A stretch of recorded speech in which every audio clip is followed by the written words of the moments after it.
Hey friends, welcome to Seeking Stories. My name is Ryan and we are on a Lord of the Rings read along. We are getting near the end of Fellowship of the Ring, 2 chapters to go, and I want to delve right in as we talk about the chapter The Great River. I'm going to talk about a little bit more about the elves and the sadness that we've talked about in the last few videos. If you missed those, there's a playlist linked at the end of this video that you can click on. So this is about elves in time. For the elves, the world moves, and it moves both very swift and very slow.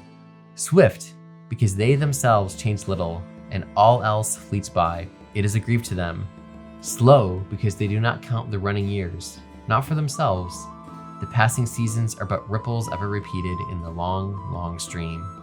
Yet beneath the sun, all things must wear to an end at last.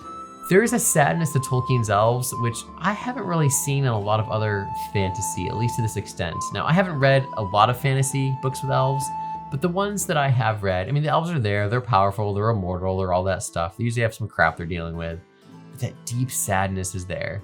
And that makes sense. I mean, if you're immortal, if the only thing that can kill you is basically, a battle wound or basically dying of grief, which is possible for the elves, you will see the world change. You will see people that you love, die, and you just left there to continue. You will see whole ages of men and dwarves and hobbits and other characters just pass by, because you are immortal and they are not.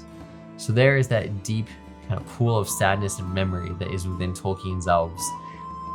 And that is why they seem so timeless in a way, because in a way they almost are outside of time. Not quite, but you have characters like Galadriel that have literally been around since about the creation of the world. And they've seen the world change and break, and people come and go, and Dark Lords rise and fall, and their own people perish, and new characters and new people be born. So it all contributes to that sadness that we keep talking about. And I apologize if I keep harping on the sadness of the elves, but it's one of the most heartbreaking things of the story that I think really draws people to it, because even though the elves are immortal and not human, there is some humanity to their sadness that brings a layer of, in a strange way, just bear with me for a second, realism to the story. We cannot quite comprehend what the elves are dealing with, but we can imagine it. And unlike a lot of fantasy stories, we're not off fighting Dark Lords or things like that, but we can understand grief and sadness. And that is one of the things that draws us to the story, I believe. On to other characters, we can see that Boromir is starting to crack a little bit. Merry and Pippin in the middle boat were ill at ease, for Boromir sat muttering to himself, sometimes biting his nails, as if some restlessness or doubt consumed him, sometimes seizing a paddle and driving the boat close behind Aragorn's. Boromir knows that the choices are at hand coming up, and that the ring will soon be out of his sight. So Boromir is one of the characters I think is a little bit more better fleshed out in the movies, a little bit.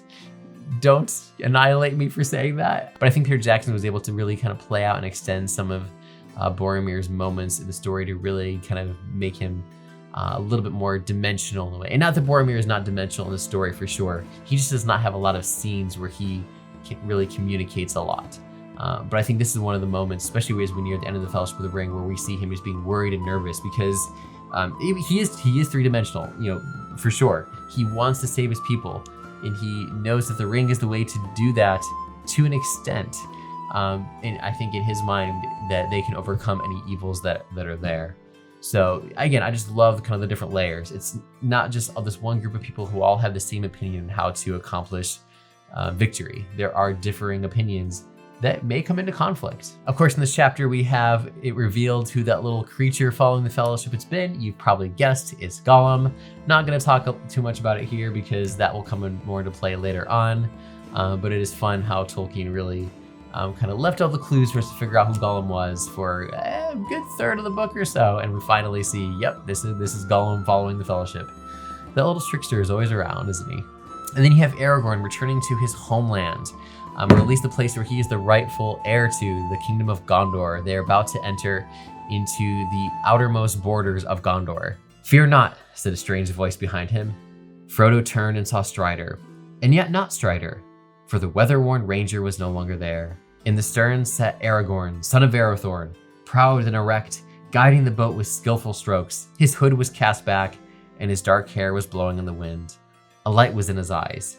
A king returning from exile to his own land.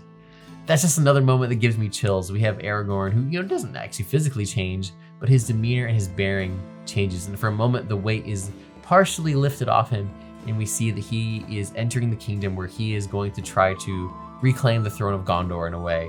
Of course, at this point, he does not know exactly how that looks. Will he be returning straight to the capital, Minas Tirith? Will he be going east to Mordor with Frodo? We do not know, and he does not know yet. But at the very least, it has been quite some time since he has re-entered his homeland and never entered his homeland as the returning king. So there is that to consider, which any moment with Aragorn going from just kind of that burdened character who's not, he's not depressed or, sad all the time or anything like that, but just the weight is on him. And then we see that kingship start to come through. It gives me chills every time. Last thing, at the end of this chapter, it says, the last stage of the quest was before them. Irony much, we still have 2 books and then some remaining, so we have a ways to go. But in the characters' minds, the last leg of their journey is behind them because they are starting to physically get very close to Mordor, as we'll see soon.